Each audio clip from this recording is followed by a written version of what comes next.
it's Wednesday. Supposed to be juicing today, right? Everybody's juicing today?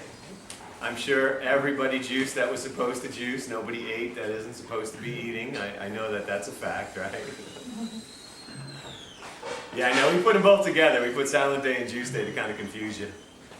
Talk about making it hard on you. Well, we figured you can't talk and you can't complain about the food you're not having, so that's why we put them both together. That was a joke.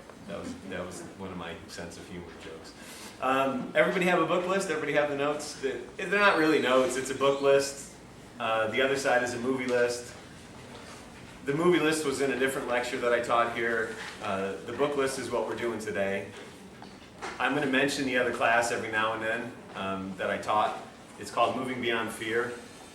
I don't teach it here any longer. If this class interests you, if it's something that, I don't know, anything I say today sounds good or whatever, and you want that other lecture, I'm working on getting it in the store. I got to put it on audio CD. Right now I just have it on a data file, so you can only listen to it on the computer. So until I get it on actual audio CD, it's not available yet in the store.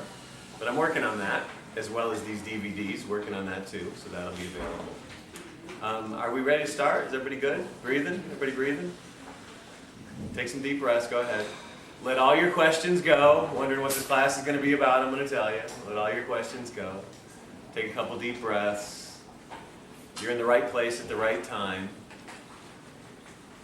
I'm not grass guy today. Today I'm a different person, so no grass questions, no sprout questions at the end of this class, please. If you do have any comments or anything you want to talk about at the very end, I'll stick around as long as you need me to. I have no problem with that at all. Okay, you ready? We all good? Everybody happy? Smiling, breathing? Had your juice, had your coconut. Coconut today. Special day today. Nice. Coconuts. Got a lovely bunch of coconut. What is that song? Is that just me? Okay. All right. This class is called Conscious Communication. And at one point it was just called Communication. And we changed it recently to Conscious Communication, thinking that that was kind of better title. It kind of put a different thought process around the word communication. I've been teaching this for over 10 years, this lecture, and actually learned more about communication in my own personal life from teaching this class than anything else.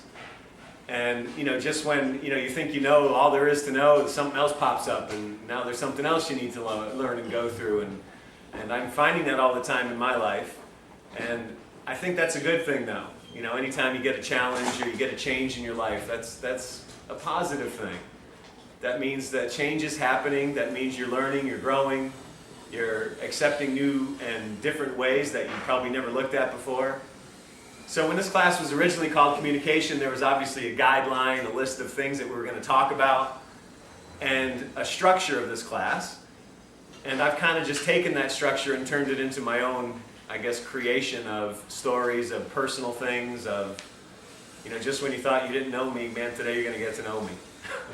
Not that you really want to, but today you're going to. And so I kind of put everything in together, and I teach in stories. I don't know education levels of everybody, and being that, we're here at Hippocrates Health Institute, everybody comes from obviously different places, from all over the world, from different educations. And so I kind of just try to teach in basics, as you probably heard some of the other lectures I've taught here. Try to make it simple as possible, because honestly, really what's simple is true. You don't really need to be too complicated with some of these things. So I'm going to offer you a lot of different things today. Now this class is going to take you, when I called it Conscious Communication, what I thought my good example of that was years ago, and I don't know how long ago, it was probably 8 or 9 years ago, when gas prices hit the $2 mark, and I got an email that said, don't buy gas on May 19th. And it went around, and I kind of read it and thought about it. And I sat back after reading and took a big deep breath and thought to myself, don't buy gas on May 19th. Huh, what does that do? Oh, I know what it does. It makes May 18th and May 20th huge days at the pumps. Really doesn't do anything. And so I kind of added a little thing and put a little PS down at the bottom and said, not buying gas on May 19th does nothing about gas prices. However, not using gas on May 19th, not actually driving, not flying, might actually make a difference. And that's the kind of new email that we want to start putting out there in the world. And I actually, just yesterday, as a matter of fact, this is 2008, if you're watching this DVD, just yesterday, I heard on, I don't know if it was on a radio station I was listening to or a quick thing on a TV I saw, but they actually had a let's get together and not drive in their community day. And I thought that was really great. You know, maybe other people are getting it. Because that will make a difference. Not using the gas. So you don't drive one day, you don't fly one day. And man, if you want to do that, you want to send that email out and choose one day a month, I'll do that. I'll join that club. And I think, you know, the hurricanes that we're blessed with here in South Florida, and I say blessed with, you notice how I said that? I didn't say, you know, we're cursed with. I said we're blessed with hurricanes because you know what they do? First of all, they give us a nice enema that we've all been needing, right? But they also maybe turn our power off for a day. And who would do that? Who would actually go over to the power box and turn the power off in their home for one day? Let alone sometimes 1 week. Not many people would choose that. But that is a blessing. That is what's getting us back in tune with ourselves, with really what's going on. Because when the power's on, we're busy, right? There's something going on. You don't have to talk to your kids. You can send them off to go watch television or go play with Nintendo or do something, right? But now all of a sudden, power's off, you have to actually talk to people? Ooh. You know, you got to try to find something to do, create something. And that's the awesome part about, I guess, turning the power off, or what we're blessed as getting hurricanes with. I'm not ever going to look at a natural disaster as a bad thing, because ultimately that's your choice. And I'm going to get into that a little bit too. You can choose to see it as a bad thing if that's what you want. I don't. And if you tell me that I have to see it as a bad thing, then we're not on the same page, because you're telling me how I should think. And this class basically is all about allowing you to wake up a little bit, allowing you maybe to go home and choose the raw food path if that's your choice. And I say the raw food path is a choice. Everybody hear that? Because ultimately food is a choice. Food is not the end all to be all. It's not a god, it's not a cult, it's not a religion. It's just a choice. It's we can go to the buffet and choose to eat something different. We can go to a restaurant and order something different now if that's what we want to do. And so when I say that, my feelings are also a choice.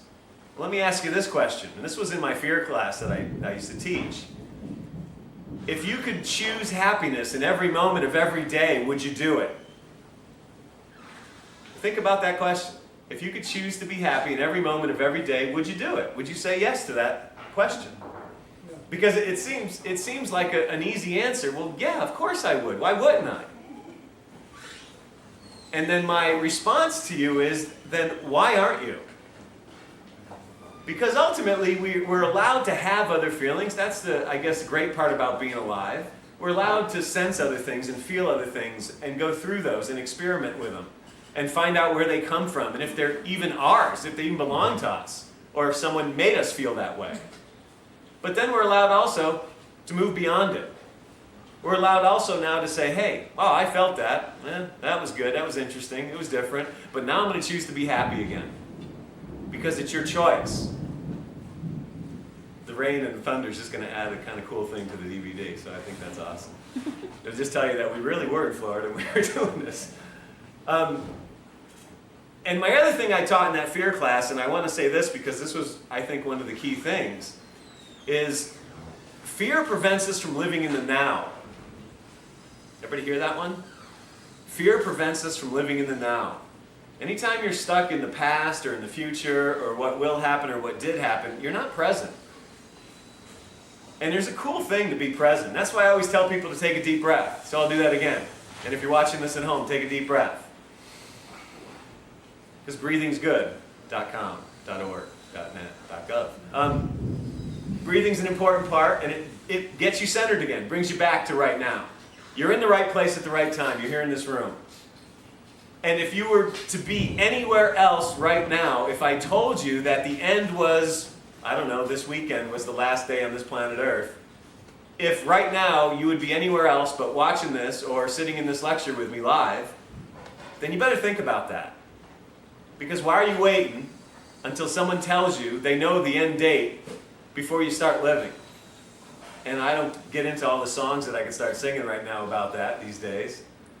Don't wait till the end. I see it too much. I hear these people saying, man, if I would have only had one more day with my father or my cousin, I would have said this or I would have done this. Well, why didn't you? Why are you waiting? Don't wait till someone tells you. I told, this person I met recently, I said, well, I knew that when I was going to die because my birth certificate had an expiration date on it. That was a joke. I steal all my humor, by the way. That's a Stephen Wright joke. So if you're any copyrights or rebroadcasting that joke or should be prohibited, but I talked to Stephen and said it was okay. Just kidding. So, I want to share some books with you in the beginning. I do this little book list, and I'm going to do it pretty quick.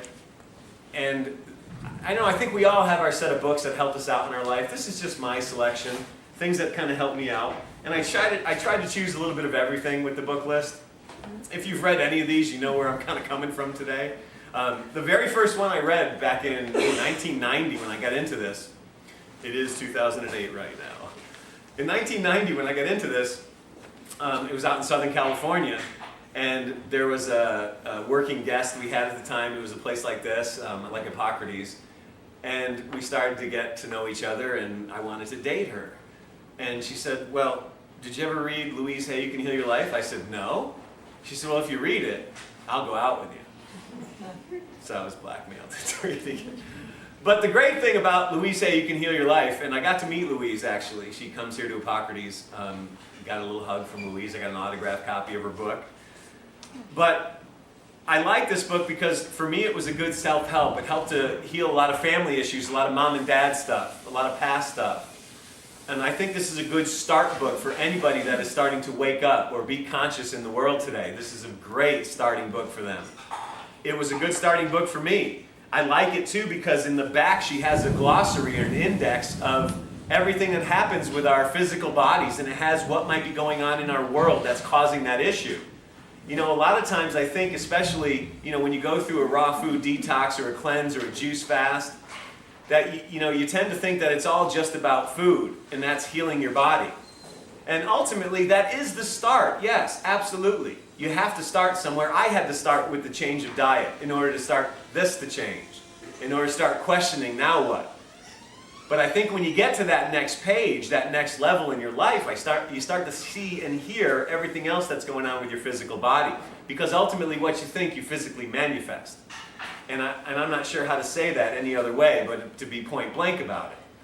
Because I had asthma, get this, an asthma problem for years of my life and a lower back issue since I was 12. I had a lower back problem. Always pain in my lower back. And one day I met this yogi guy, and this guy had the turban and the beard, and he was 65 but strong as an ox. And I said, could you adjust my back? Because he was a wrestling coach. I said, could you adjust my back? I'm having lower back issues. So he said, sure, come on over and I'll help you out. So I went to his room. This was at the Institute. Went to his room, knocked on the door. He opened the door. He said, come on in, lay down on the floor, put your palms up in the air, take some deep breaths. I'm like, all right, whatever. I don't know what he's doing, but it's all cool. So as I'm laying there, he's working on me, and he's doing these circular things on my chest. He's touching my eyes. He's doing my hands. He's touching my feet. I don't know what he's doing. I went in there to get my back adjusted. So meanwhile, 30 minutes later, he's done. He says, okay, I'm finished. You can go. And I'm like, well, what about my back? And he says, okay, well, stand up, put your arms crossed, take a deep breath, and he does that thing, and I'm like, I think that was just for my entertainment. And I remembered after I left his room, I was wiped out for the rest of the day. I was spent. I was really tired. And I went to sleep literally at 5 o'clock that afternoon and didn't wake up until 7 a.m. the next morning, which never happened. In my life, that's never happened. And I woke up at 7 the next morning feeling great, awesome. I'm better than I felt in years. And it was so funny because now that same afternoon that I was feeling great, I start talking to somebody about something that's going on in my life, and next thing you know, I'm crying. And I don't know what I'm crying about, but I'm crying and I can't stop the crying. And for the next 3 days, anytime I was by myself, whether I was driving in the car, walking on the sidewalk, I'd start crying. And didn't really know what it was about. Some things I kind of did sense what it might be leading to, or my past stuff, but other things I had no idea why I was crying. And I get to the fourth day, and I think I better go check with this yogi guy to find out, what happened. So I go back to him, I knock on the door, he answers the door, and I kind of look at him and basically go, "What did you do to me? I can't stop crying." He said, "Yeah, come back later, we'll do some more." I said, I really don't want to do any more, but okay, I'm a glutton. And I went back later that night, and he sits me down in this chair, and he's doing whatever. I don't know what he's doing, but I'm crying again. I can't stop. 3 hours, I'm bawling. And the fifth morning, I woke up in bed, and I rolled over, and my back went pop, pop, pop, pop, pop, pop, pop, pop, all the way up my spine. My lower back pain was gone. Something that I've had for 12 years was now gone. Since the age of 12, was gone. You couldn't tell me that crying was going to heal an issue like that, right? People go to the chiropractor, right? What else are you going to do? And my asthma was now gone. So, if it didn't happen to me, I couldn't share the story, I wouldn't have believed you, it didn't make any sense to me. But what's leading me more and more in my life is the food is an awesome start to change your diet, yes. It will help your physical body no matter what's going on in your head. Your physical body is going to start to change. But what changes your physical body even faster is what you think.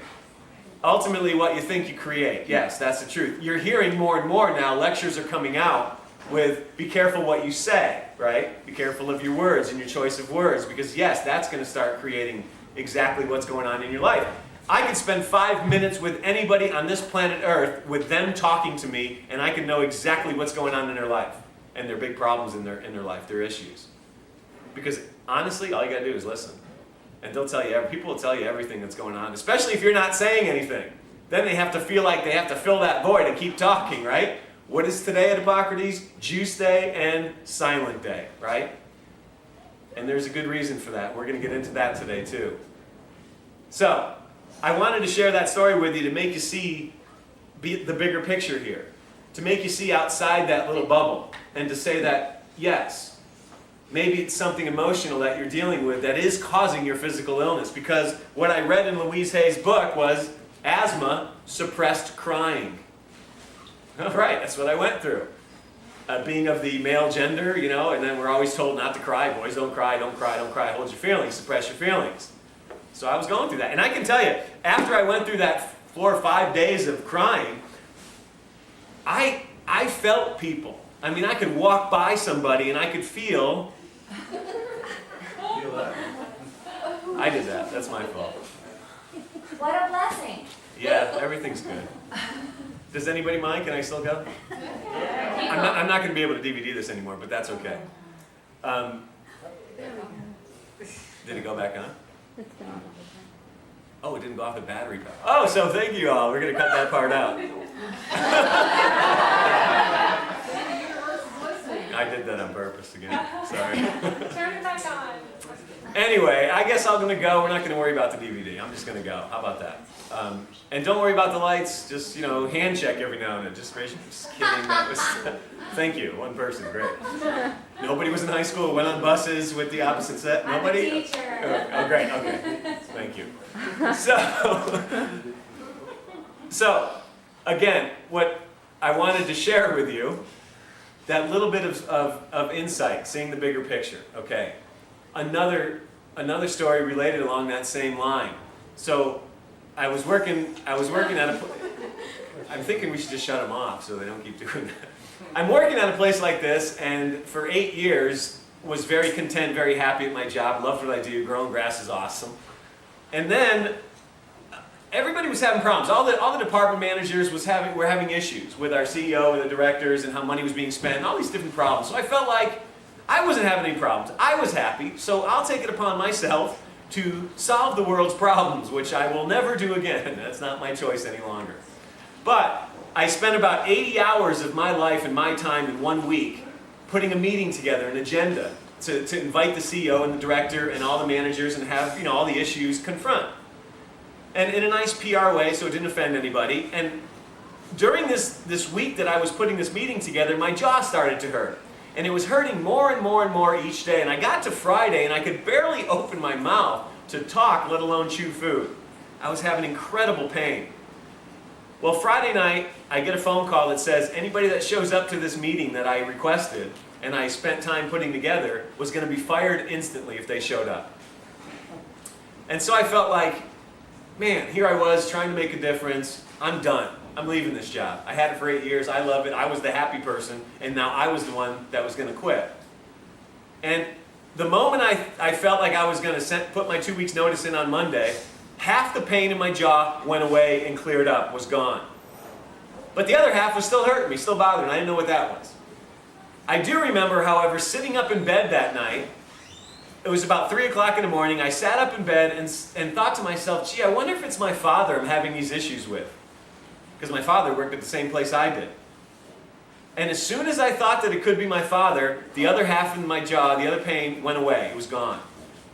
The fact that I thought it might be him cleared up the other half of my jaw. Could you have told me that my job and my dad, or my issues with my father, was causing that much pain in my mouth? I wouldn't have believed you. It wouldn't have made any sense. It doesn't make any sense now even, except I experienced it. What would your normal person do that has that much pain? Dentist. They're going to go to the dentist, they're going to go to the doctors, right? They're going to go to the medical field. And then what are you going to get?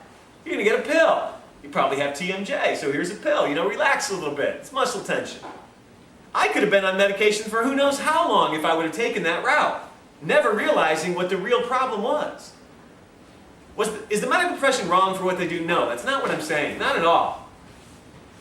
I needed them when I tore my Achilles recently. I needed the medical profession to put it back together. They are awesome.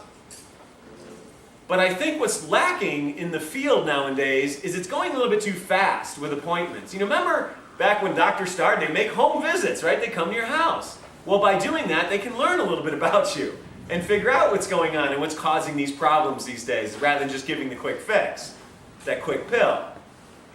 So I shared that story with you again to see that sometimes what's going on in our life is creating what's going on with our physical body. That's the bigger picture. That's the bigger outline. And I tell people all the time, if you go through this 3-week cleanse of raw food and green juicing and wheatgrass, and at the end of it, and colon cleansing, of course, I can't forget that. If you go through the 3 weeks here, and you're not feeling better at the end of your 3 weeks with us here at Hippocrates, then you better look at the bigger picture. Because I'm going to tell you what your problem is. If you're not feeling better after 3 weeks, here's your problem. Your job, your spouse, or your family. That's what's causing your problem. And think about that. Because no one wants to ever blame another person for their problems, right? And that's not what I'm doing either. I'm not out here to blame anybody. However, I'm here to realize when a problem exists and look at it to that extent where maybe it is a person in my life, it is someone close to me that I'm having that issue with. That's what I've become aware of now. Take a deep breath. We only got through one book, so let me run through the other ones. Power of Unconditional Love by Ken Kai's great relationship book. Relationships with anybody, your family, your friends, your loved ones, your boss, your spouse, anybody that you have to see every day. And Ken kind of teaches in the way I do. He teaches in stories and parables. I have to say Ken Kai's because I was corrected once. I used to say Keys. Someone that knew him said it was Kai's. That's how he pronounced it. But he also did the Handbook to Higher Consciousness, another good one by Ken. How I Conquered Cancer Naturally. This is by Edie Mae. It's just Edie Mae, but her last name is actually Hunsberger. She married Arn Hunsberger, and I got to meet Arn and actually work with Arn. He was on the board of directors at another place I worked.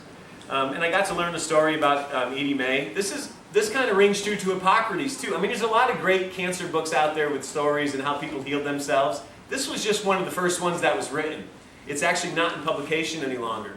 So I did give you the ISBN number on the back of that, just in case you're watching this at home. It's 089081221-7. That's the ISBN number. You can find it on Amazon.com, abebooks.com. There's a couple websites you can find books on, old books. But it's called How I Conquered Cancer Naturally. And she was one of the first people to go through the Hippocrates in Boston. And this is back in the late 60s. And she healed herself of her cancer, wrote a book about it.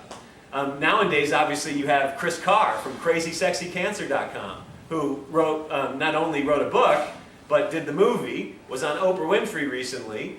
So now you have a kind of bigger scale version of someone that's gone through this. And actually, Chris was our health educator graduate of ours, which at the very end of this lecture, I won't take up DVD time for it, but at the end of this lecture, I'm going to talk about the health educator course as well. If you're interested in that, I'm going to pass out some information on that course as well. So it gets from this level to writing a book way back when to now it's in a movie, you can see it. Another book, Woman Who Healed Herself from MS. Now I got to see a lot of things as I work here for the last 18 years around this field and see people that are going through with cancers and whatnot. And MS seems to be a big one, it's growing. And I've got to meet a few people that have had it. And after reading this book, only a small part of this book had to do with changing her diet. This is Who Said So by Rachel Breslow. But only a small part had to do with her changing her diet. The rest was the emotional journey she went on. And she talks about hugging a tree and crying for hours, having issues with her family and her spouse, and all the emotional trauma she had gone through and had to now deal with. And after meeting people that have had MS and reading this book, I've come to find out that it's very similar to what people share with me in their lives that have MS as compared to what Rachel talks about in her book. This book also is not in publication any longer, so I'll give you the ISBN number again, 089-087-6304. I want to read two things out of here. Take a deep breath. There's no such thing as false hope. There's only false no hope. You cannot tell the future of an individual. Doctors keep killing people with their words when they say there is no hope. Part of why I wrote another book was to say the message is to heal your life, not to cure your disease. Your body contains all the answers it needs to keep itself healthy, and by getting in touch with your inner self and by learning to read the messages of your body, you can learn things about healing which highly specialized medical research programs may never discover. Again, kind of going back to that, what goes on in your life is what's going on in your body too. And we just now have to take responsibility for that. And that's an awesome thing to take responsibility for that. And I'm going to get into that today. I'm also going to get into some tips and stuff that'll help you when you leave Hippocrates if you wanted to follow the raw food thing, yes. You don't have to stress out. You don't have to think you need to move to some hippie commune to be all raw in today's world. You don't. You can be raw anywhere. That's okay. I'm going to tell you how to do that. Mutant Message Down Under by Marla Morgan. I bought this because someone told me it was like the Celestine Prophecy. Celestine Prophecy is my favorite book way back when. They're actually making a movie out of it. They asked me to play the lead. I said, no, I grow grass. They did make a movie out of it. I recommend the book. Mutant Message Down Under by Marla Morgan. And this was about a woman who gets kind of taken out of her everyday busy lifestyle and gets thrown in the middle of nowhere, loses everything, and has to learn that everything happens for a reason and everything is perfect. Whether the story is true or not has nothing to do with the meaning of the story. So I share that book with you as well. Marianne Williamson, I just kind of want to put the author's name out there. Anything by Marianne Williamson is pretty awesome. This is called A Return to Love, but Marianne Williamson did a lot of great books. She also talks about A Course in Miracles, which I'm going to touch on a little bit today too. Conversations with God by Neil Donald Walsh. There's 3 of these books. Start with book 1. I'm working on a 3rd lecture, and I don't have it complete yet, but this is the conscious communication. I can do this one anywhere in my sleep. I've done this one a long time. My second one is Moving Beyond Fear, which, like I said, is going to be available soon. Right now, it's just available on data file because it's long. And then my 3rd class is going to be Understanding Judgment. And I felt like communication, fear, and judgment are 3 things that are going on out there, and they're not understood completely. So that's why I was kind of getting into teaching these things. So my 3rd class is going to be Understanding Judgment, and Conversations with God has helped me a lot in learning about judgment. I was brought up Catholic in a Catholic household, and I had to learn a couple different things about letting go of particular words that we were trained with and programmed with. So I just took a deep breath with a few of those things, but it's an awesome book. And it will help you with judgment. It will help you see how we judge all the time. We don't even know we do it. It's out there a lot. So that book might help with that kind of stuff until my lecture is finished. And you can purchase it. This isn't a commercial. I'm not giving advertisements here. Sabbath by Wayne Muller. This was a great book about slowing down. You know, I mean, in my years in this, I think I always take enough time for me, you know, but then I read this book again and again and realize, wow, I can take more time for me. Awesome. And this class that I'm teaching today is about you. I mean, I'm telling you stories about my life and, you know, personal things that have happened, but it's still about you. It's stories that will help you in your life, especially when you leave here. And you need that support, and a lot of us don't have that support when they leave. So I'm going to help you with that too. But this is called Sabbath by Wayne Muller. And it was given to me when I worked in a crazy organization. I actually worked for the singer-songwriter Jewel. And this was back in 1999. Anybody hear of Jewel? Came out with that CD a long time ago. Anyway, This was back at the height of her popularity, and it was a crazy industry, and people were working literally 80 hours a week all the time to try to keep up with the demand. And there was about 30 of us in the organization. She kept a tight-knit group, and her mother was her manager at the time. And in the organization, everybody was so busy all the time, nobody was taking a break. Everybody was getting burnt out.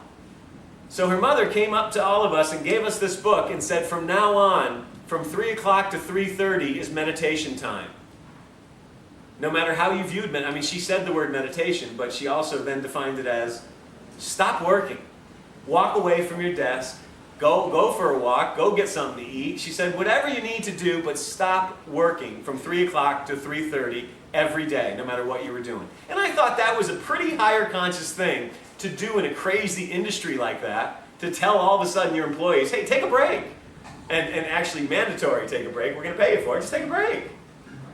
And so every time I check myself in personally to Hippocrates here, and I have to do my 1 week every 6 months of my detox, my oil change, because when I'm out in the world, I retox. And then all right, yeah, whatever. Anyway, and so I check myself in, and I actually bring this book with me, and I read it over and over again, and just learn how to take more time for yourself. And it's really important in this life to do that, because you're the most important person. You have to put yourself above everybody, and I know as human beings, consciously, we don't do that a lot, because it's easier to take care of somebody else than take care of ourselves. But ultimately, if you want people to change, all you have to do is change yourself, right? That's the easiest way to get anybody to change. Take a deep breath. And this is actually by Jules' mother, Lenedra Carroll. We all need something in our life, whether it's a God, a religion, a spirit, an animal, a spouse, a family member, a best friend. Whatever it is, we need, all of us need that unconditional something. That someone who's going to be there, that something that's going to always listen to us and not judge us. And for me, back when I needed it, Nedra was there. She was the person that I could go to any time that was the voice of reason, that was the calming, soothing, understanding patience that I needed in my life. And no matter what I went there with to talk to her about, I wasn't strange, I wasn't odd, I wasn't wrong. I was just me, and she accepted that. And we all need that. As I just said, we all need that person or that thing in our lives. For me, it was Nedra. This is the Architecture of All Abundance. I honor what she did for me back when, and just that's all I'm doing, selling you that book. But we all need that, and if you don't have that in your life, maybe you don't have that support network. When I went in to get surgery on my Achilles about 4 months ago, as the nurse was prepping me, she was asking me all these questions. She said, "Who's your support network?" And I went, "What?" I had no idea what that question meant. She said, "Yeah, who's your support network? You know, your spouse, a girlfriend, a family member, you know, who?" And I just kind of thought to myself and went, "My job." And I could see that look in her face. It's like, "What are you talking about, your job? Nobody loves their job." You know, that was the kind of response I got. And for me, I started thinking about it. I'm like, well, yeah, I love my job. I don't get up in the morning to go to work. And I'll tell you what, man, if you could ask yourself in the morning, why are you getting out of bed? And if you could come up with any other answer besides I have to, amen. You know what I'm talking about? I mean, how many people have to get out of bed in the morning? They have to get up because they have to take care of this, they have to go to work, they have to make money, they have to pay rent, wow. I got up this morning not thinking about any of those things. I got up because I get to come here and get to do this. I don't feel like I work. I haven't worked in almost 18 years. Do what you love, the money will follow. There's truth behind that. Find that love within yourself and follow that. Let the money thing go. Remember how I talk about food and how, and this is going to sound crazy. And if you don't know me, this is even going to sound crazier. But only 1% of your day, of your time, of your energy should be spent thinking about food. 1%. And I know I exaggerate that a little bit, but I have to tell you how little importance that should mean in your life. And you know what else should be only 1%? Money. Food and money should only be 2% of your day, of your time, of your energy. I know that's a strange thing to say out loud, and people kind of just like, well, what are you talking about? All we're doing is talking about food. Yeah, but you don't have to. There's kind of other cool things going on in life. All you got to do is take a deep breath once in a while and pay attention to it. So, the couple things I just talked to you about. Support. You need support in this life. We all need support in this life. We do here at Hippocrates, we have a support network. I have it in my computer. That's where all the names are. But if you feel like you don't have support when you go home, we have a support network. Sign up on it. Put your name on the list. And what we'll do is in about a month, you'll get a list of everybody that have signed up for the last 6 years on that piece of paper. They're in my computer, and you'll get a list of names of everybody in your local area that have put their name on that list. There you go. Now you got some support. Because let's face it, man, you met somebody that has gone through a program like this, has gone through colon camp together, right? I mean, you can be anywhere in the world. Someone that has been through this lifestyle stays at your house. You literally could walk out of the bathroom, see them, and go, hey, I just went to the bathroom. Come here, look. Right? And they're not going to think that, I use it for example, but they're not going to think that that's strange. They might actually even go look and not think twice about it. But where else could you do that? Where else are you going to find that support, that unconditional support of someone who's not going to judge you for what you just said? Man, sometimes we need that. Man, I need that. I don't have many friends because it's hard for people to do that. So I have a few people that I share my life with. And are open. I have a lot of friends and acquaintances, people I know, obviously, but only a few people that I share my life with. So, if you want to sign up on that list, you're going to get a list. It's going to take about a month, and if you live in North Dakota, there's going to be one person on the list. It's going to be you, but you can at least try. I'll put in my business card. You can email me. I put myself out there, and I will. If you need that person, just someone to listen, send me an email, and I'll listen to you, and I'll write you back. Because you know what? Sometimes that's all you do need. Just to know that you're not crazy. Just to know that the words you just said and the thoughts you're having are sane, and you're okay for thinking that way. I'll be that person if you don't have anybody else. I'll put myself out there for you. I'll offer it to you. So what? You're asking for my website now? HippocratesGreenhouse.com. My email address is on there. You can get it. You can write me. Some of you in this room know what I'm talking about. I'll write you back. I'm right there for you. And I'll do my best. The last book I want to show you, I'm not going to talk about this book, but I think it's appropriate for here at Hippocrates. It is called Everyone Poops. It makes a nice little bathroom read because let's face it, everyone poops. It's not something strange. It's not something you don't have to talk about or go behind closed doors. Well, sometimes you got to go behind closed doors. Makes a good bathroom read. We're not going to go into that anymore. Okay. I wanted to share the books with you just to kind of give you a little bit of background of where I'm going to be coming from today. And I feel like I need to give you just a little bit a personal background. I'm the youngest of 8 kids in my household. And growing up in my household, there really wasn't anything unconditional going on. It was he said, she said, it was power struggles, it was telling on each other, it was fights. There wasn't any of hey, how you doing, how was your day, give me a hug, I love you. And Mom and Dad were never around because obviously with 8 kids, Mom's either in the laundry room or in the kitchen or cleaning the house. That's what you do all day. And Dad wasn't around because he's obviously, making enough money, he's at work to try to support 8 of us. I love my parents. I am blessed to this day to have them in my life still. This is not about not loving Mom and Dad. I totally love them. However, it is about understanding. And this is what I'm going to be talking a little bit about today. You're going to hear me mention some family stuff here and there. It's not about blame. It's just about learning. And then about moving beyond. Because it's one thing to hear what happened to yourself in the past. It's another thing to hang on to it and focus on it and dwell on it and think you can't get over it. Because you can.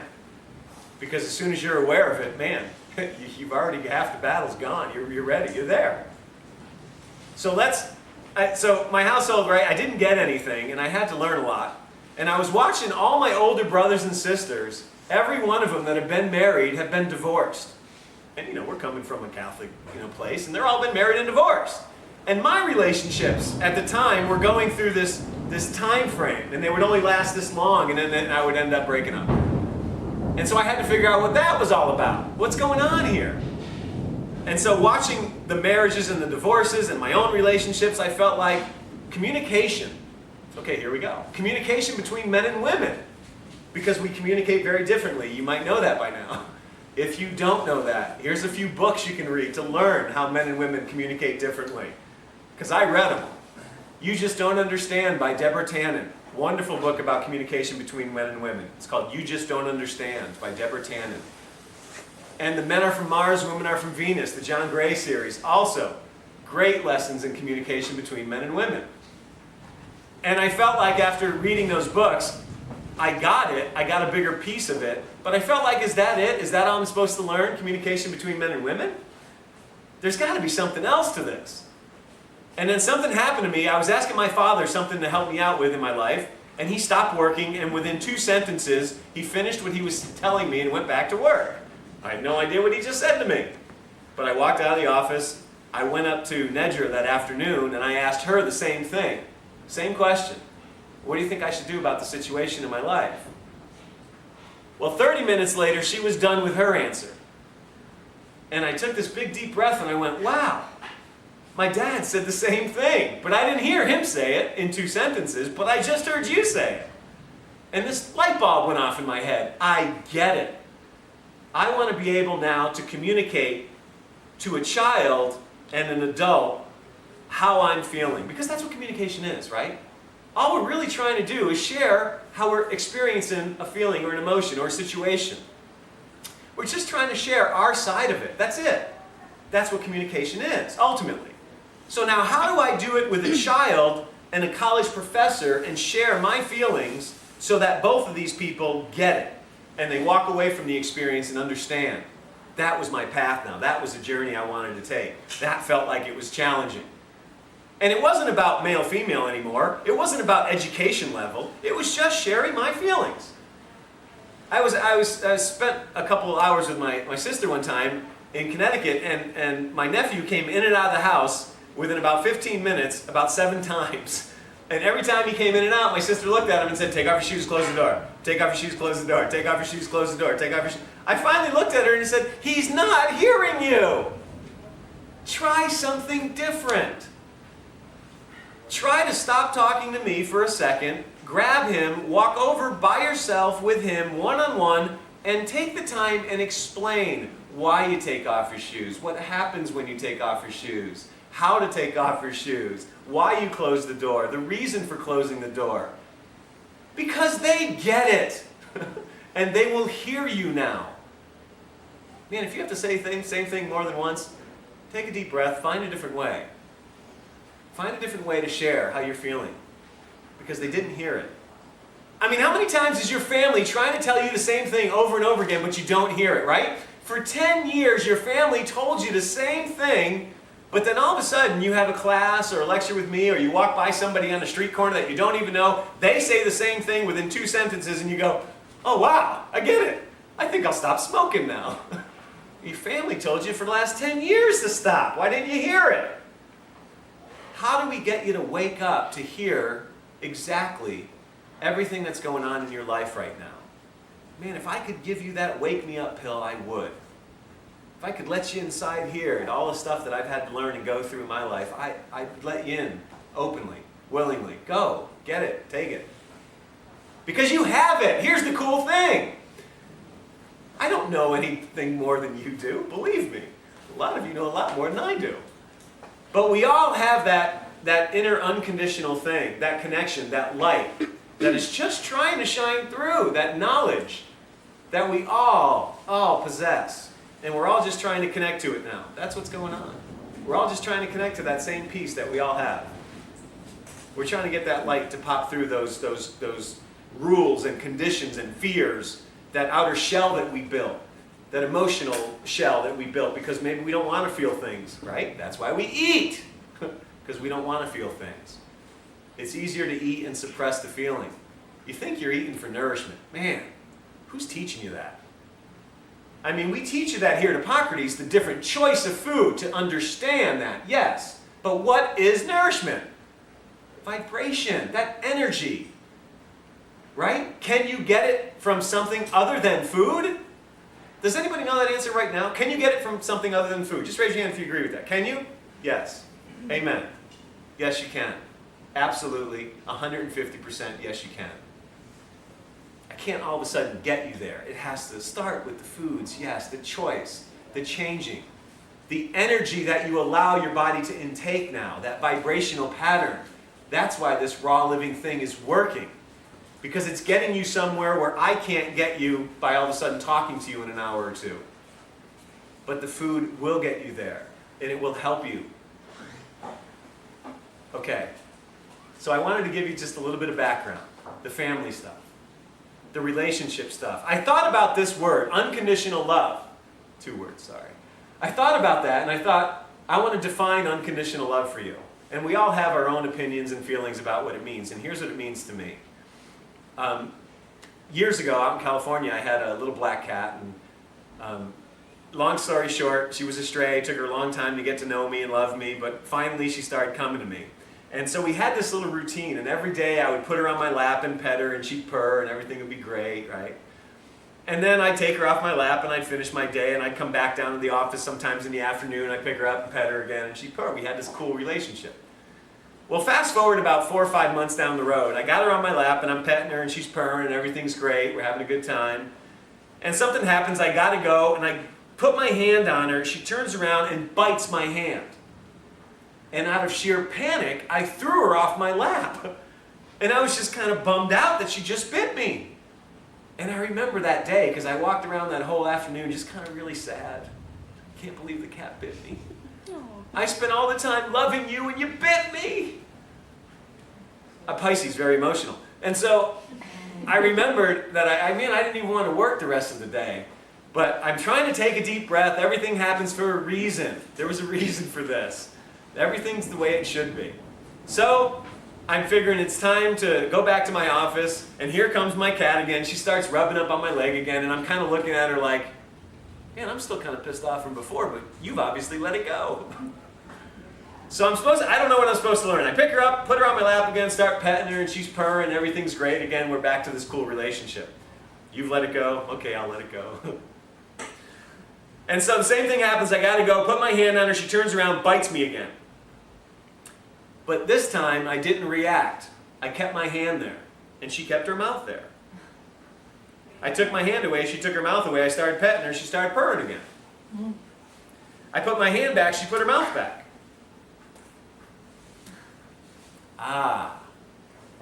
Get it now.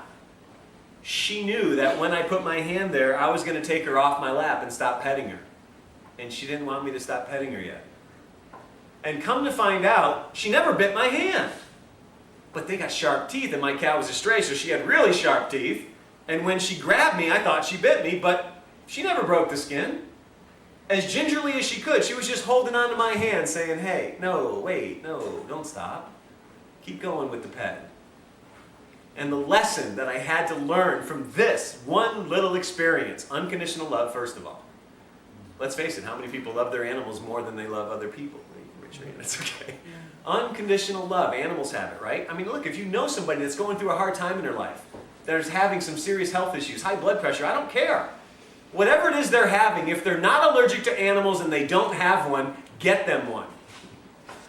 I did this for my dad years ago. He was going through some hard times in his physical body.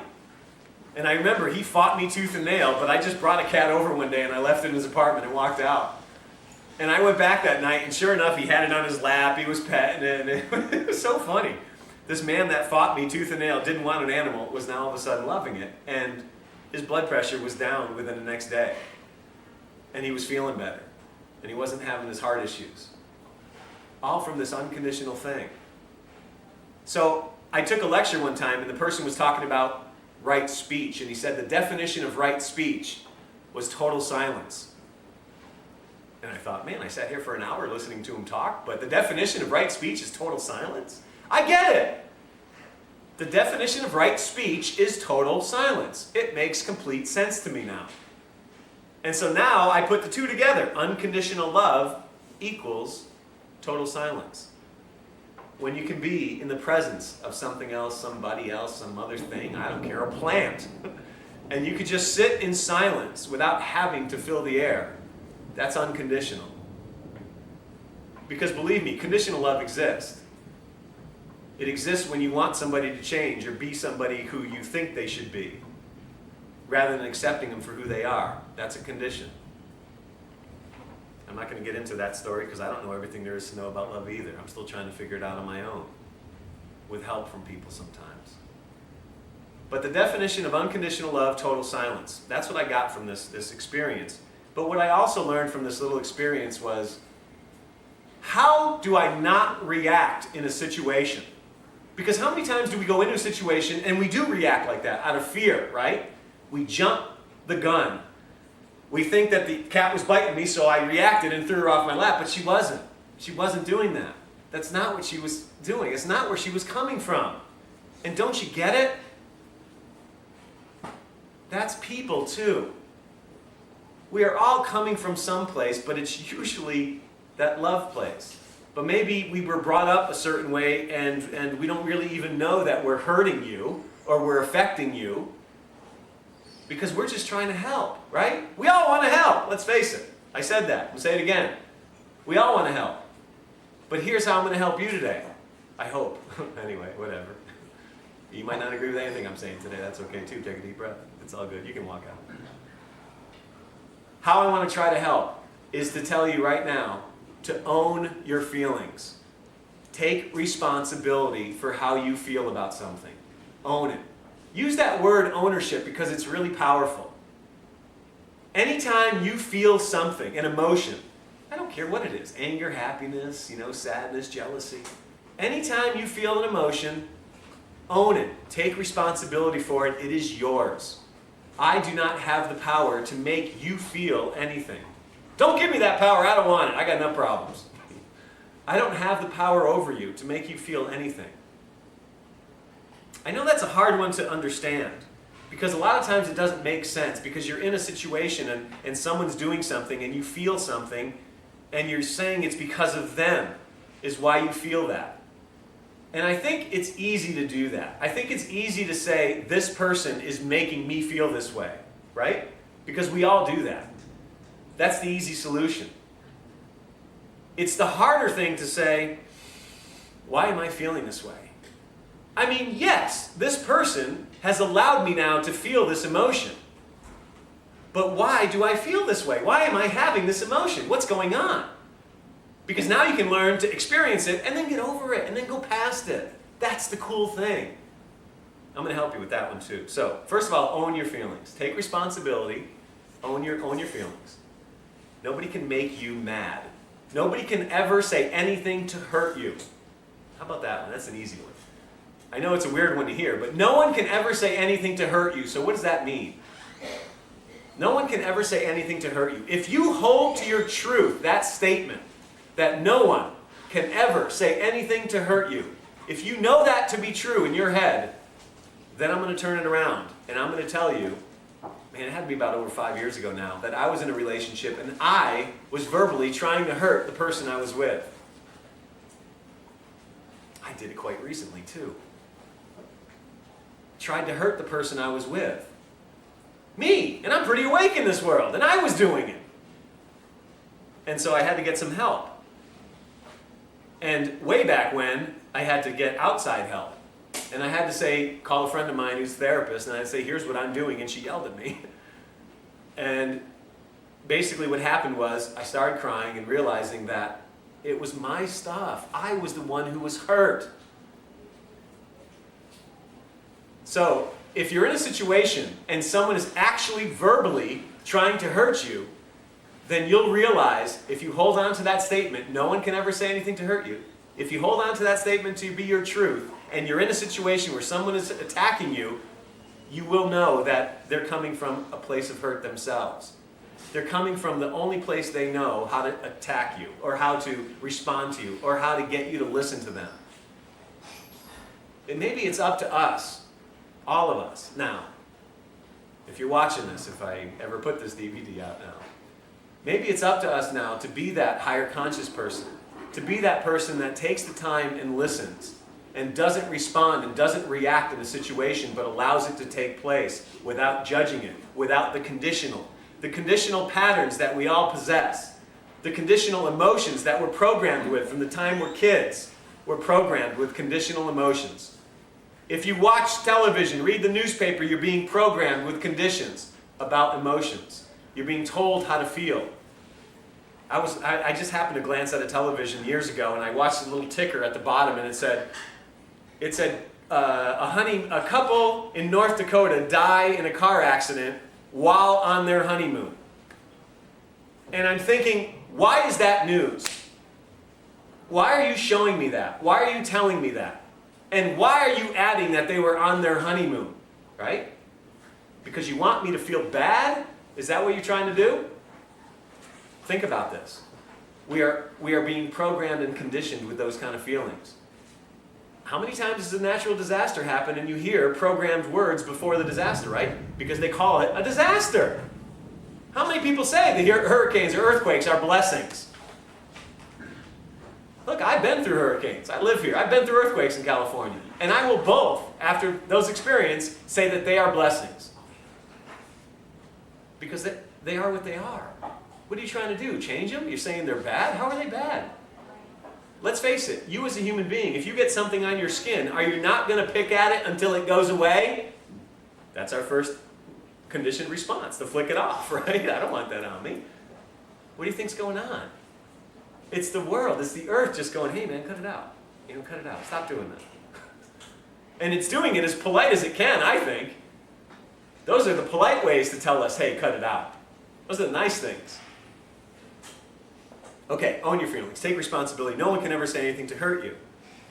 And if somebody is trying to hurt you, then understand that they're coming from that place of hurt themselves, and they don't know how else to respond to you.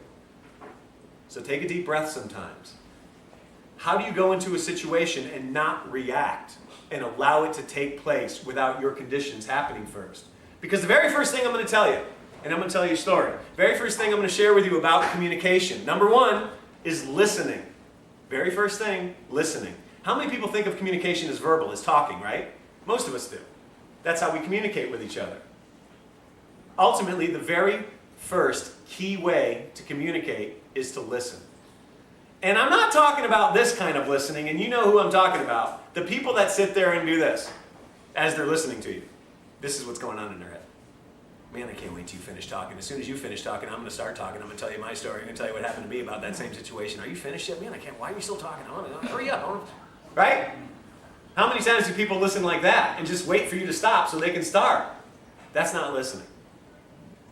When I say listening, I mean letting all your stuff go and just allowing a person to talk. And letting them finish their thoughts. And I have to hear myself say that because I still do it once in a while. Think that I know what a person's going to say and jump in. We all have to learn from this. And that's why I still teach this class, because I got to learn a lot of stuff too still. But listening is the very first, most important thing when it comes to communicating, is listening first. When I used to answer the phone here and I would say, Hippocrates Health Institute, how may I direct your call? Literally 9 times out of 10, the person on the other line said, is this the Hippocrates Health Institute? Well, yeah, that's what I just said. But you didn't hear me say it. Why? Because you had all your questions. You had all your stuff. You couldn't wait to start talking. So you missed what was just being said. I've had people take this lecture, my wheatgrass lecture, my sprouting lecture, time and time again, and hear something completely different every time they've taken it. I've watched movies over and over again and finally got the big picture. Maybe after the 3rd or 4th time that I watched it. It's not the easiest thing to do. I'm not saying that, but I am saying it is possible. All you have to do is know these little things that'll help. Take a deep breath. What I have to do in situations, anytime I meet somebody, is I take a deep breath and I try to look at myself as a newborn baby. I'm a newborn baby. I don't know anything. I'm brand new. I just was born yesterday. Go ahead and tell me anything you want because I'm going to let it soak in. I'm going to listen to it. Because you're not wrong for what it is you're telling me. Right? You're always in the right place at the right time. Everybody's different. We all have different thoughts, experiences, emotions. We all have different perceptions of things. What's the difference between rude and polite? Anybody? Nothing. There is no difference between the word rude and polite. They are both exactly the same, just depending on your perception of it and your experience of it. I can find people that think holding the door for someone is the most polite thing you can do. And I can find the opposite. You know how many different cultures there are in this world? I guarantee you, I can find somebody that thinks holding the door is the most rude thing you can do to them. So take a deep breath. Be careful how you view that. Because we do that with other people. When someone does something, we think, oh, that was rude. Oh, they shouldn't have did that. Man, I wish that they would have just, right? We do that a lot. When again, it's just your perception of their action that's creating how you feel about it. Take a deep breath. I don't know if any of this is making sense. I have to rewind the DVD to watch it myself. Wait, what did he just say? Okay. So where I'm going. Listening, very first thing. And listening is not about right, wrong, good, bad. Listening is just about hearing somebody else and letting them finish. And allowing them to finish their thoughts. And so here's the story now. I'm out with a very good friend of mine, best friend actually, out in California at the time, Ron. And Ron and I hung out pretty much every day for 6 years. And we went to the same juice bar. Yeah, well, you know what I'm talking about. Thank you. Anyway, we went to the same male testosterone juice bar. And we'd sit at the same place all the time. And this one particular day, I used to wear bandanas a long time, and I could write a book on how differently I get treated when I wear a bandana on my head. But I had a bandana on. My best friend Ron comes to pick me up, and I see that he's wearing a bandana, and his is bright pink. And I'm looking at him, and I'm like, Ron! And I had a bright pink bandana on. And I'm thinking to myself, there's no way that you and I can go to this place both wearing bright pink bandanas of the male gender, right? And Ron just kind of looks at me and goes, well, why not? And that's what I loved about Ron. You're right. Why not? Why can't we both go? So we went. And we sat at the same place we always sit at. We're talking, laughing, having a good time as we always did. And there's these three guys sitting on the other side of the bar, and they're making fun of our choice in color in our bandanas. But Ron and I don't care because it's not our stuff, it's their stuff. So it was about 20 minutes into the conversation. One of the guys gets up, he walks around our side of the bar, he stops. Ron and I stop talking, we look at the guy, we smile, and he looks at us and he goes, hey, are you guys gay? Pointing at our bandanas, obviously. And Ron, I could tell he wanted to answer this one, and I said, no, I got this one. And I looked at the guy and I smiled, and I said, what do you mean by that? And he looked at me, and he didn't say anything. And I looked at him again. And I said, I guess I'm asking you your definition of that word that you just used. Because I'm trying to figure out how I want to answer the question. And he kind of looked at me again. And I said, you know what? Let me help you out. I said, if you're asking the definition of that word, gay, you can see we're having a great time. You guys have been talking about us for the last 20 minutes over there. I said, if you're asking anything else of what you think that word means, it's really none of your business. And I'm kind of insulted that you stopped our conversation to ask that question. And he didn't say a word. He walked to the restroom, then walked back over to his side, and it got really quiet over there. And no one said anything for the longest time over there. It was really quiet. Because, unfortunately, we are becoming a society where we define people with one word, right? I mean, I used the word gay at the time because that's what happened in my experience. But there are other words that we use to define people. We use anorexic when we see somebody skinny. Man, how do you know? Why are you saying that? Do you know anything about that person? We use the word cancer, right? Man, if you tell anybody you're dealing with any kind of health issue or cancer, they are now going to tell everybody that knows you that that's what you have, right? Because people love to spread that kind of stuff. They love to spread bad news. That's the easiest thing in the world to spread. And so now, every time you meet somebody that you haven't seen in a long time, they probably heard that you have cancer. And so now it becomes either them skating around the subject and not talking about it, or them coming up to you and confronting, saying, hey, how's it going with your cancer, right? In other words, what it now does is it makes it harder for you yourself to deal with it. Because now everybody views you as that. And even though you're trying to let it go and think positive, it's now being brought up in front of you all the time because you told somebody, or you told a couple people, and now they told 2 friends and so on. You know that commercial. So that's what happens. Be careful how much you share with people as far as that goes, especially people you just meet. You don't need to tell everybody all your serious issues right off the bat. A friend of mine came up to me recently and said, man, I want to introduce you to my girlfriend. You know, the one with the fake boobs. And I'm thinking to myself, why'd you tell me that? I didn't need to know that. But that's what we do to people. We put them in these categories. And I'll tell you, people come up to me, oh, you're the grass man, you're the sprout man. I don't want to be known as just that. I think there's a little bit more to me. But I get that a lot. And it is what it is, it's okay. But what I'm just suggesting is stop defining people with one word. I think people are more than that. And we are more defined and more in depth. And we have a little bit more to us than just that one word says we have, or we do, or we are. So, in that situation, I'm going to go back to this because it's important. In that situation where someone says, are you gay? If that bothered me, in other words, I'm angry now that this person's saying that to me. What did I say in the beginning? Own your feelings, right? So I'm going to take a deep breath, even though I'm angry. I'm going to take a deep breath because he didn't make me angry. I'm having that anger feeling, but that's mine. I own it. I'm not going to say anything to him. But what I am going to do, though, is tonight when I go home, I'm going to play through my own tapes. And I'm going to play through my own process and my own questions and sit in a room by myself and say, why am I mad that this guy called me gay? Is it because of what my parents defined it as to me when I was a kid? Is it because of my schooling, because brought up Catholic, because of my friends? Why do I feel this way? Who made me feel this way, and do I really feel this way? Can I choose to now get over it? Or do I really want to sleep with Ron? I mean, he's a great guy.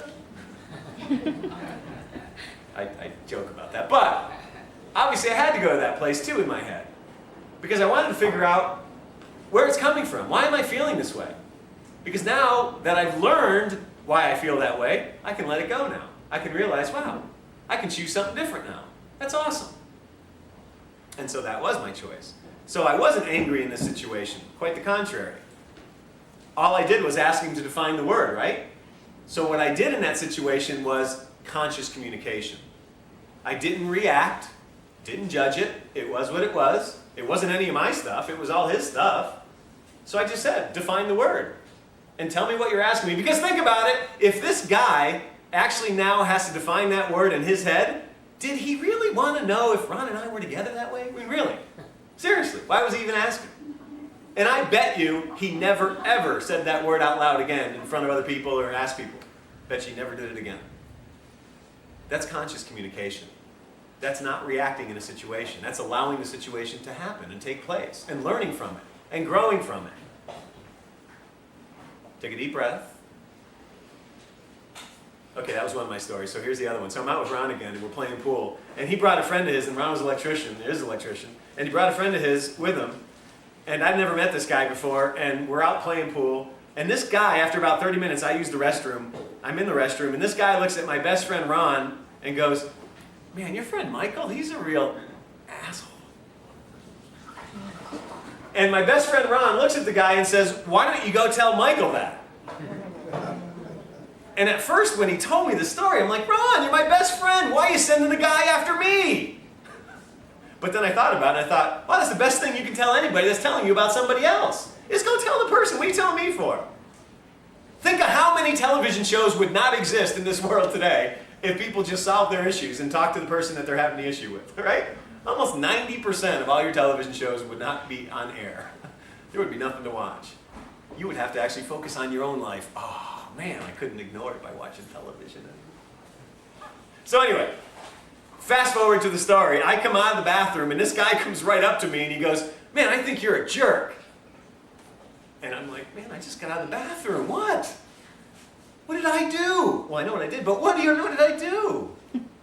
And he looked at me and he's like, you're a jerk. And I took a deep breath and I said, well, okay. What do you want to do now? And I didn't want to get him any more angry. And so he's like, you're a jerk. And I'm like, okay, I guess what I meant to say was, I heard you say that, but what do you mean? Help me. What are you trying to say? Define the word, because, I'll talk to you. I just want to find out what you're saying to me. And so he kind of starts taking a deep breath. And I see him calming down. Do you know why he's calming down? Because I know why right off the bat. I'm talking to him. I'm giving him my time. What do we all want when we speak? To be heard. Correct? Why do you think I teach? I am the youngest of 8 kids. I never got listened to when I was growing up. So this is why I do it, because you guys listen. All right, so anyway. So I see him calming down, and then he thinks to himself, this guy, and he goes, well, I guess what I meant was, you're rude. You're stuck up. Now I take this deep breath, and I get it now, because I know me. And so I'm like, rude, stuck up. Okay, I get it. I looked at him and I said, you must be talking about the story you were telling earlier while we were playing pool and how drunk you got and the fight you got in the other night. I said, I really wasn't interested in that story. It wasn't doing anything for me, so I wasn't paying attention. I said, it has nothing to do with you as a person. I'll talk to you. What do you want to talk about? I'll talk about anything. Let's talk. And I see him calming down now, and he looks at me and he goes, well, what do you do for a living? And I'm like, oh, man, anything but that one. So I told him I was a painter, and everything worked out great. No, really. Actually, what happened in that situation is I told him I grow grass, of course, and he wanted to buy some from me, and I said, no, it's not that kind of grass. And I said, it's wheatgrass. I said, it's a health thing, we drink it, yada, yada, yada. And so everything was fine, everything worked out good. But I thought in that situation, again, not reacting. And the other thing, I didn't talk about this one yet, is you don't need to defend yourself to anybody. I'm going to say that again. You don't need to defend who you are, your choice of food, the way you live your life, to anybody. Not your family, not your spouse, not your parents. If they want to talk to you and listen about how you're living and choosing your life path right now, amen, talk to them. But if they're just telling you how you should be and how you shouldn't be, take a deep breath and realize that you don't have to lose yourself in that conversation. You don't have to give anything away to them. Viktoras Kulvinskas, and I love this statement in one of his books, he said one statement, keep your power. Don't give it away by allowing other people to define your reality. Love that statement. Keep your power. Don't give it away by allowing other people to define your reality. Don't lose yourself in a situation, in a conversation. You don't need to defend who you are to anybody. And my example of that is when someone comes to me and I tell them I grow grass, and they say, what do you mow yards, you trim hedges? I'll give them the first one because obviously it's a strange thing to say to somebody. So I'll let them get away with one. And then I'll say, no, it's a health thing, you juice it, you drink it. If the next thing that person says is another sarcastic remark, I'm choosing one of two options. Option A, if I just met you, I'm walking away. I don't need to have the conversation with you. I don't know you. It's no big deal to me. Or option B, I'm asking, can we change the subject and talk about something else? If I like you and I want to talk to you, I'll just ask to change the subject. Because I'm not going to sit here and defend who I am and what I do for a living to you. I don't owe you that. If you want to ask me questions about what I do, amen. I'll talk all the time. I love to talk. Rewind this DVD, you'll hear it again. I love to talk. Yes. But if you're telling me how I should be and how I should live, I can choose to change the subject or walk away, and that's okay. Am I rude for doing it? I don't know. I think it's the polite thing, because now I don't have to deal with it. Right? What did I tell you about rude and polite? Same thing. Just depends on what side you're on and what it is you're seeing. Take another deep breath. Keep your power, don't give it away by allowing other people to define your reality is an awesome and true statement. It doesn't mean avoid situations. In other words, I was watching a movie a while back with my girlfriend, and I'm watching the movie, and all of a sudden she wants to start talking to me, so I stopped the movie and I looked at her and I said, "Can I talk to you after the movie because I'm watching the movie?" And she said, "Yeah, okay, that'll be fine." So I said, "Great." So I start watching the movie again. A couple minutes later, I feel this burning sensation over here. And I'm thinking, what did I do? What did I do? I was honest. Oh, sensitive, right, I'm sensitive. So Pisces, very emotional. So I stopped the movie, and I looked at her, and I said, "You know, what I meant to say was," I said, "I'm a guy. I can either watch the movie or I can talk to you, but I can't do both. I don't have that ability." I said, "I want to talk to you. I love conversation. Let's talk. I can watch the movie anytime. What do you want to talk about? Let's talk." And she looked at me and she said, "No, we'll talk after the movie." I said, "Are you sure? Because I'd rather talk to you." She said, "No, it's okay. We'll talk after the movie." Okay. I start watching the movie again. I mean, there's only so much I can do. But in that situation, to be understanding that, hey, you know, people are a little bit more sensitive sometimes about certain subjects especially. Maybe they hear things different. I mean, I didn't mean it in any way. That's why I teach no one can ever say anything to hurt you. I teach that first because that's the most important thing to hear. Because in that situation, if she held that to her truth, she would know that, I was just honest. I wasn't trying to say anything that was strange or weird or not true. It was true to me. But then I also then came back and said, "Oh, I'm sorry, if you want to talk, let's talk." Because I got that part of it too, that sensitive side. Because I'm sensitive. We're all sensitive, let's face it. We all are. I talk about crying once in a while, but it is what it is. I can do it if I want. I'm not going to do it right now, though. All right, so in a lot of what I'm trying to get across today are things that, I don't know, I'm trying to say, hey, first of all, you're right for who you are. And for however it is you choose to believe, you're absolutely right for that belief structure, that belief pattern. I don't have to believe the same thing you do, but that doesn't mean I can't hear you. That doesn't mean I won't listen to you.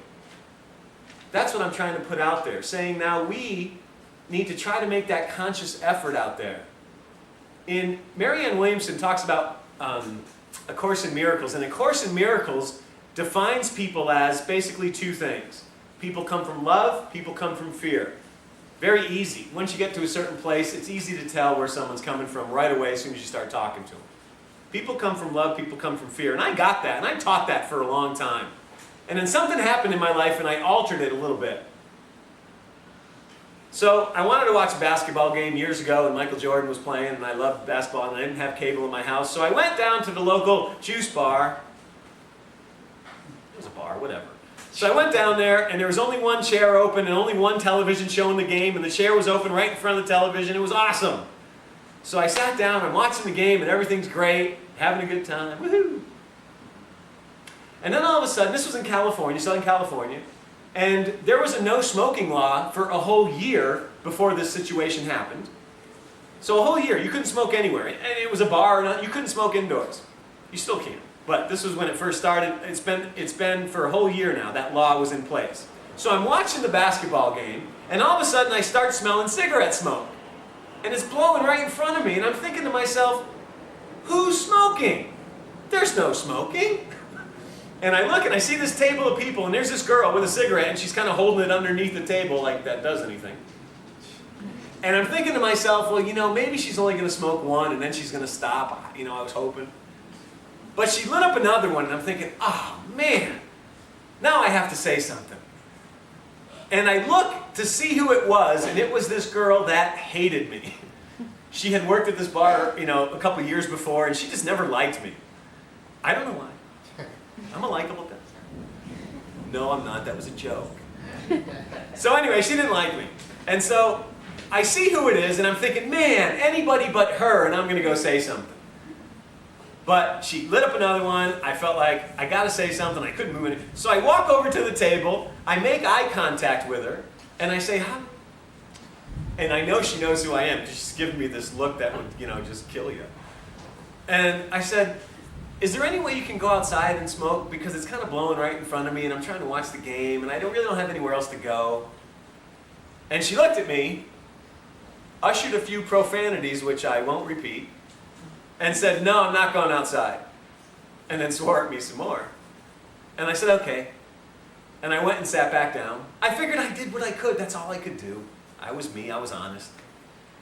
And within about 45 seconds, the only thing that's going on in my head is if she keeps smoking, at halftime, I'm going to go somewhere else and watch the game.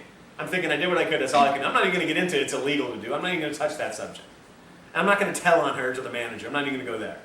I'm just going to leave. I'm going to go somewhere else. And so 45 seconds into sitting back down, I catch her out of the corner of my eye. She stands up, and she starts walking over to me. And I'm thinking to myself, uh-oh. She's not finished with me yet. She's going to burn me. I don't know what she's going to do. But she stops right in front of the television. She looks at me. She puts her hand on my leg. She's never touched me before. Still smoking her cigarette. And she says, you know what? I can go outside, and I will. And she walked outside. And I about dropped a chalupa. I couldn't believe this person was doing something for me. And I'm trying to watch the game. She just walked out the door, and I'm getting emotional. So I get up, I walk outside. There she is sitting on the sidewalk. I kneel down next to her. I put my hand on her shoulder. She looks at me with tears in her eyes, and I say, thank you. I said, that was probably one of the nicest things anyone's ever done for me in the place. I just want to acknowledge that was awesome. Thank you. She's crying. I start crying. She starts telling me about what's going on in her life, and she was dealing with a serious health issue. And we both were crying. Sat out there for about a half hour. I missed the whole second quarter of the game, but it was more important to me to be in that situation, to be with another human being. And that story has twofold. The first one, people come from love, people come from fear. I get that. This person, obviously, that was smoking, was coming from fear in the beginning. But you know what? Maybe that I said something to her. Maybe something sparked in her with that light shined through just enough. And maybe that fact that something was going on in her life that might have been life-threatening or health-challenging to the point where maybe more light shined through. And she realized that, man, I better wake up to that light. And I could do this for this person. And I could let some of those fears go, and some of the hate go, and some of the anger go. And she actually walked outside then. And I felt like even people coming from that fear base still have that unconditional love thing underneath. It just might take a little more patience, a little more time, a little more understanding on our end to get to that, to let that shine through. So that was a big message that I got there. And then I also got this message. Why are we waiting till something like that happens before we actually start living in that light, living in that unconditional thing? Because do you notice that? As soon as someone comes up with a health issue, man, do they change, right? And they're a little bit more open now. And maybe they're going to listen to you just a little bit longer than they used to. And maybe they're going to share something that they never did before. Why are you waiting? Don't wait till someone tells you it's the end before you start living. As I mentioned to you, if you wouldn't be sitting in this room, if you wouldn't be watching this DVD right now, if I told you it was going to end this weekend, think about that. What else would you be doing? Why else would you be doing it? Why would you not be sitting here with me? Because you know what? Whether I win the lottery tomorrow or I know it's going to end this weekend, I would still be sitting right here doing this. How do you like that answer? Until you go to one extreme, how do you know you can exist in that extreme, right? How do you know you can exist without money until you actually take yourself there? I had to. That was the only way I learned it.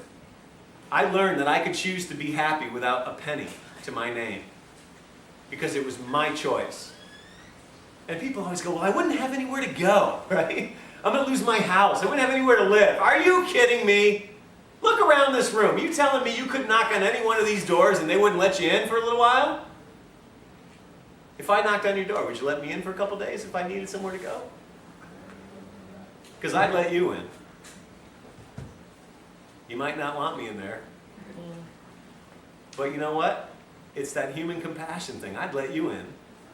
And if you feel like you don't have that out there in the world, again, look around. This place succeeds not just because of food, because of compassion. Because there are other people that are going to listen to you. Maybe for the first time in your life now, they're going to listen to you. But you don't realize that until people start actually doing it. Until you get out of that stress bubble that you have at home, and you come here to realize, man, the crap I was dealing with at home. But you're not awake to it until you step away from it long enough to see it. I'm going to share family stuff with you again. I was at a family reunion, I want to say over 12 years ago or so. And I ran into my niece who was there. And at the time, she was 12 or 13. I hadn't seen her since she was 2. And I looked at her and I said, wow, man, you're getting big. How tall you are, as tall as I am. I said, how old are you now? She said, I'm 12, 13, whatever at the time, I don't remember. I said, wow, that's awesome. I said, how you doing? She said, I'm good. And I'm like, wow, you're so not good. But I felt it right away. And I said, okay, you know what? Come here. Let's go over here. And I took her out of the group setting, took her away from the family setting, and we walked away. We sat on the couch. And I said, what's going on? Tell me, what's happened in your life? You can tell me. Just between me and you, whatever. It is what it is. Tell me. I haven't seen you forever. What's going on? And she finally got to it. And I heard it. She said to me, I told my mom I was going to kill myself. And my mom said, well, don't get any blood on the carpet. Wow. I heard it. Heard it loud and clear. I started crying. She started crying. And then we both smiled and we hugged. And I spent the next 5 days, at least an hour or two every day, talking to my 12-year-old niece. And I learned more about my own childhood by talking to her. I learned that my mom was the same person that my sister was to her. I got it. It all made sense. Nobody was listening to her. So we spent a lot of time talking. My sister ends up telling her, don't ever talk to Uncle Michael again. Obviously. And I gave her my cell number. I gave her a calling card. I said, anytime, use a payphone, go somewhere, call me if you need anything. If you just need someone to listen, I'll be there. And I was in California at the time. She was in Connecticut. And I went back to California and I packaged up Louise Hay, You Can Heal Your Life. I felt my niece is ready for this book. She needs this book. I packaged it up, brown paper, I put her name on it and sent it to her. About a month later, I was having dinner with my brother. And my brother is the next in line. He's the next youngest. And him and I were both in California at the time, and we would get together every couple weeks and have dinner or whatever, do our brotherly thing, you know how that goes. And so we're at a restaurant, we're having dinner, and I don't know how this subject comes up, but for somehow it comes up and he looks at me and he goes, and what are you doing sending Sarah that book? And I'm thinking, I never told anybody about the book. And he looked at me and he said, yeah, your sister intercepted it and she ripped it up right in front of her. And I'm thinking, wow. And then he continues to tell me, my brother, and what are you doing trying to give advice about life when you don't make X amount of money per year? Yeah. I stood up, walked out of the restaurant, cried. Spent about 20 minutes outside. I walked back in, sat down. He hadn't missed a beat. He was still eating, pointing out things in the basketball game. And I looked at him and I said, first of all, thank you. Thank you for finally telling me how you feel about me. You know what? It hurt me, but that's my stuff. I'll take a deep breath. I'll get over it. I'll figure out what it means. I said, but you know, for future, I don't want to do this anymore. I don't want to have these friendly family things. I don't need to do this. This isn't helping me in my life. I said, if ever comes a need where you want to talk to me, and I'll be there for you. As a matter of fact, I would quit this job that I love to go be with my brother if he needed me. This is not about not loving my family. It is, however, about, well, I don't have to do the everything. I don't have to do the everyday. I don't have to talk all the time. I don't have to make the friendly family phone call. As a matter of fact, I probably only talked to him about 3 times in the past 12 years. Does it mean I don't love him? No, I didn't say that. There are people in this life that you can let go of. I'm giving you that permission if no one's ever said you can do that. If no one in your life has ever looked at you and said, it's okay to let go of your family. It's okay. I didn't say don't love them. I didn't say that at all. They are still family. They will always be family. I get that. I love them. But do you have to put up with that stuff all the time when it's not being of service to you and it's not being higher conscious to you? No. You know what? You can let it go, because you know when you do let it go, you open the door for that next thing, for that person that is going to be there, that person that is going to listen to you. A lot of you can relate to what I'm talking about right now with family, because family are the people we want to believe in us the most, right? We want family to believe in us, to support us, but they are probably the hardest to convince to ever support us. And they're only doing it because they love you. That's their side of it, and I get that. And here's what I had to try to figure out. I can have conversations with my father. I can talk to him all day, all night. We talk about some awesome things. He's a great friend of mine. My mother and I don't have those conversations. And I tried to figure out, well, how am I going to keep my mother in my life? Because I love her too, but I can't spend any time with her. She drives me crazy. So, but how do I keep her in my life? I figured that one out now. I know what she loves to do. And so I wait till I find something that she loves, that I love, and these are the things we do together. Because you can't change anybody, you know that. I mean, if I'm the first person to tell you that in your life, take a deep breath. You are not going to change anybody in this life. You don't have that power. I don't have that power. All you can do is try to open up some light to shine in them. All you can do is share your path. Share your experience. Just be yourself. And then hopefully, hey, people will start to learn, start to hear it. But all you did was live your own truth. And I'm going to share a story about that. My first one, I just got to get to this. My first one was listening. My second one is understanding. Completely understand something before walking away from a situation. This way you both get to learn and grow from the situation. That's conscious communication. And if you haven't figured it out and you have to go home and think about it again and again, you haven't played it out through your tapes, then go back to that person the next day and ask them, hey, what did you mean by that? Because I'm having a hard time. I can't figure it out. What did you mean when you said this? And my third one is honesty. Honesty spoken with love will never hurt someone else's feelings. It might cause a reaction, but the reaction is what we learn from. That's how we all get to grow. Instead of walking around the wall being people's feelings, instead of walking around the wall and trying to be cautious of how you breach that wall, just say it. Hit the wall and see what happens. Because the time you spend doing this is a lot of time and effort of missing out on your own life. Just go ahead and say it. Be honest. Be truthful.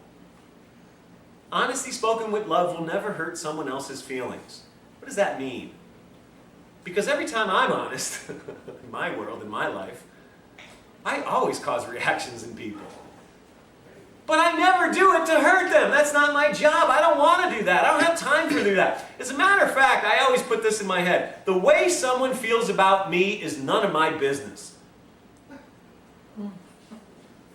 Unless you want to talk to me about the way I made you feel, then I'll listen to you.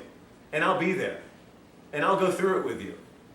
But if you want to talk to other people about what I said, that's none of my business. Go ahead, do whatever you need to do.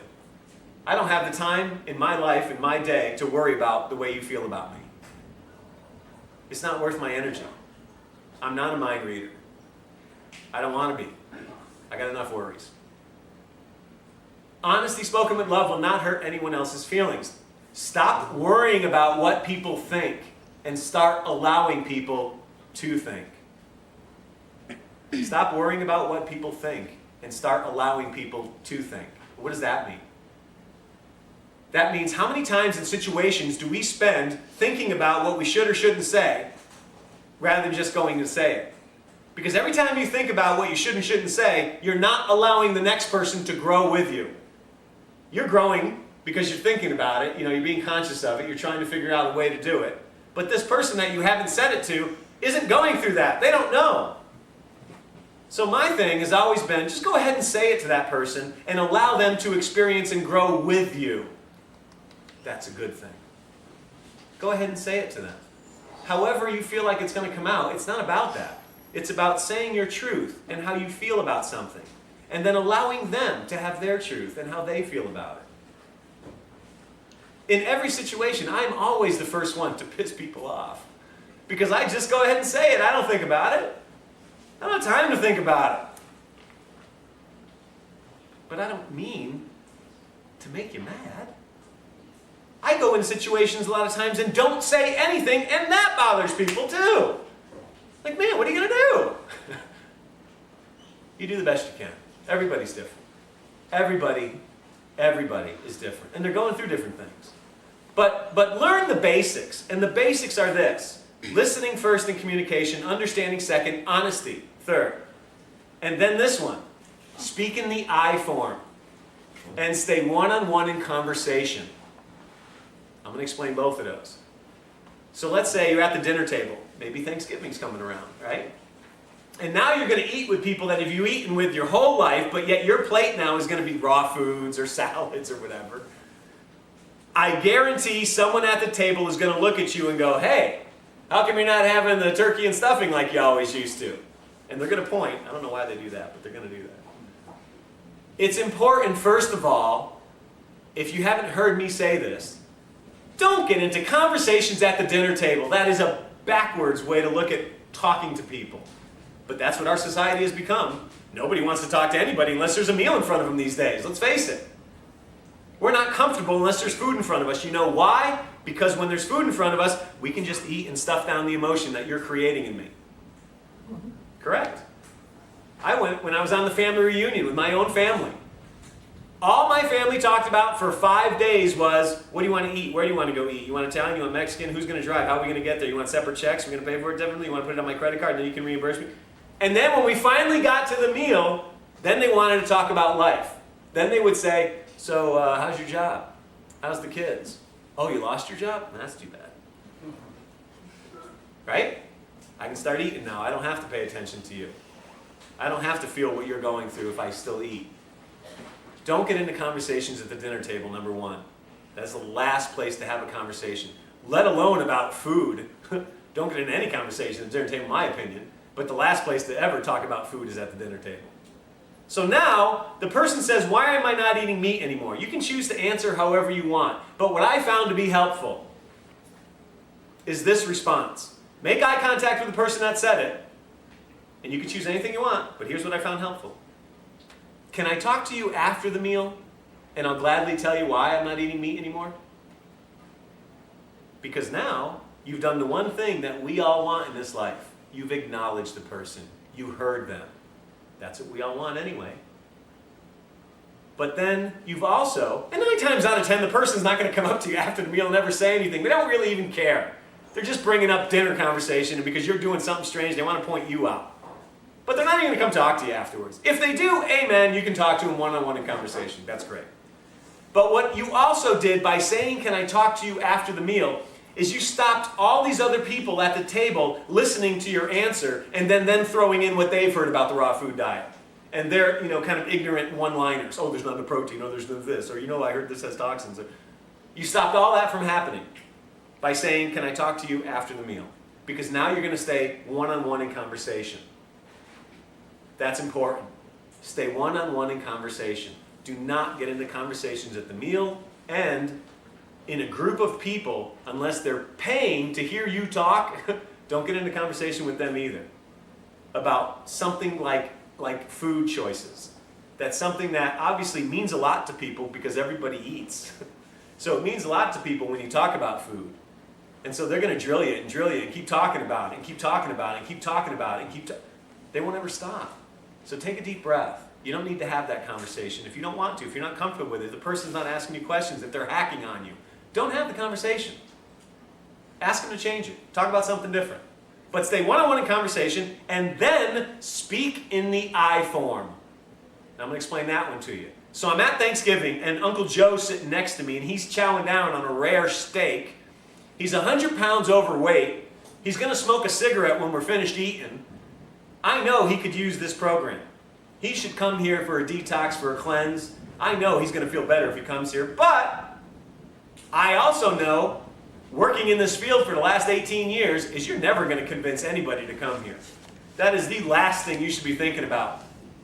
All you health educators that are in this room right now, let go of all the people you hear to help. Let go of them right now as you're going through this. Experience it yourself. Go through it. Take some deep breaths. Allow it to come to you. Don't worry about all those people. If you're just here as a guest and you're going to be here for another week or two, let all the people at home that you think should come here, let them go. You're not going to convince anyone to come here. I was a program consultant. I know for a fact you're not going to convince anyone to come here. As a matter of fact, 9 times out of 10, when someone called the Institute, they were calling for somebody else. Right? Because it's easier to help other people than help yourself. So everybody that used to call in would say, hey, I just found out my cousin has this cancer and they were given 6 months to live. What should I do? You want to know my first response to that person? Stop saying that. Because you're going to create it. It's very easy to create a time limit on life. All you have to do is say it, and you're going to create it. Take a deep breath. So here's the other thing. Joe, 100 pounds overweight, smoking after the meal. What I'm going to do is wait till he finishes his cigarette and he sits back down on the couch and no one's going to sit next to him because he smells like smoke. But I'm going to go sit next to Joe. And here's what I'm going to do. Remember what I said. Stay one-on-one in conversation and speak in the I form. Here's what I mean. So I'm going to sit down next to Joe and I'm going to go, hey Joe, guess what, man? I just got back from Hippocrates Health Institute, West Palm Beach, Florida, and I'll tell you what, I'm feeling better. I spent 3 weeks at this colon camp, and I met some great people. We were drinking grass. I don't know what that was all about, but I did it. We were doing green juice every day. I was eating raw living foods. I went to lectures. Man, I felt like I was back in school sometimes, but I learned a lot. And I met some awesome people. Some of these people are now going to be in my life forever. There's some great people. And you know, I lost some weight and I'm feeling better. My energy levels are coming back. My blood pressure's back down. My eyesight is actually clearing up. That's what colon cleansing will help do. Your eyesight will come back quick. You think carrot juice? No. Colon cleansing will help your eyesight faster than anything else.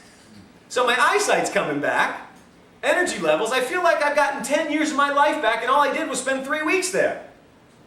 I might even go back again next year.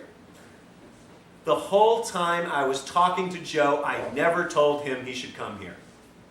Correct? So there you go. That's what I mean by speaking in the I form. Share your experience. Share what you've been through. Share what you saw. But by not telling him he should come, that allows him to now listen to you and not be defensive and say, what are you telling me? I should go there? No, I didn't say anything like that. I just said I might go back again, right? Never told you should come there. Never said that at all. Stay one-on-one in conversation, speak in the I form. You want therapy? I'll give you therapy right now. What are therapists anyway? They're awesome, first of all, yes. They're people that have the ability to listen to your words. That's who they are. They have the ability to listen to what you just said and then say it back to you. They have that strength, that gift, that power, that patience, that understanding.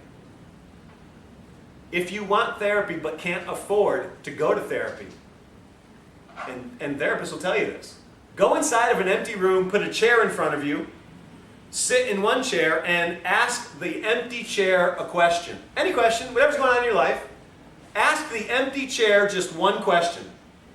I don't know, something you're dealing with, something that's going on in your life that's hard to get over. And then after you ask the question to the empty chair, turn around, sit in that chair, and then answer that question. That's therapy. You want more than that? Put a tape recorder in that chair and just talk to it. Tell it about your day, your life, what's going on in your world. Spend a half hour, 45 minutes. Everybody wants to talk. Share with the tape recorder. Tell it everything. And then wait till the next day, go back in that empty room and play the tape. And just sit there and listen to it.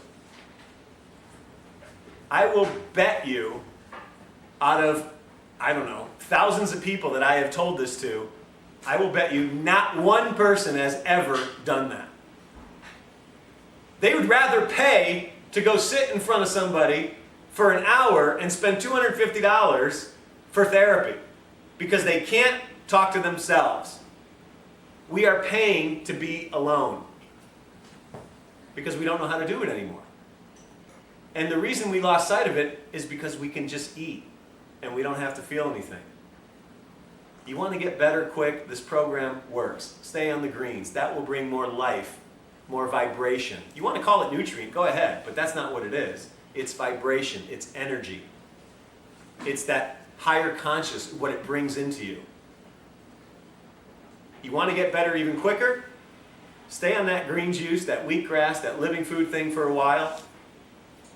Sit in your home by yourself for a couple hours without the music playing, without anything. And I'm not saying you got to sit in some position and meditate. That's not what I said. Just sit in your home by yourself. Don't stuff your face with food. Sit in a home by yourself. All the other stuff will start to happen. All those feelings that you suppressed will start to shoot up. And you'll have no way to keep them down. Man, you'll be pissed at me. But that's okay too. I'll honor that one. I honor the one time that I choose to eat every day, at the end of the day, on weekends, sometimes 2 or 3 times a day, because I am that bored sometimes, or I don't want to feel my own stuff, so I'll eat again and again on weekends. But most of the time, Monday through Friday, I'm once a day at the end of the day. And I will honor in myself the one time a day that I personally choose to eat food is the same reason everybody eats 3 times a day. I eat for the same reason. I eat to suppress that stuff, so I don't have to deal with it too. Yeah, we all have some hard stuff to deal with in our lives. I get that, I know that. But just be awake to it once in a while. Maybe go through it once in a while. If you need therapy, if you need help, go get it. There are people out there that can help you, that will listen. Maybe you just need the right person, the person that's unconditional in your life. You haven't found that person yet, maybe? Well, they're out there. You can't find them, email me. I'll do it for you. I'm going to share a couple other things with you and I'm going to let you go. Take a deep breath. I'm glad the power hasn't gone off. Thank you. Again. So let's get back into, I want to eat all raw when I leave Hippocrates. That's my choice now. Maybe some of you are having that feeling of, well, how am I going to do that? How am I going to eat all raw in this crazy world out there? First of all, I need you to ask yourself this simple question. Why do I think that I can't eat all raw in the world today? Just ask that question to yourself. You don't do it right now.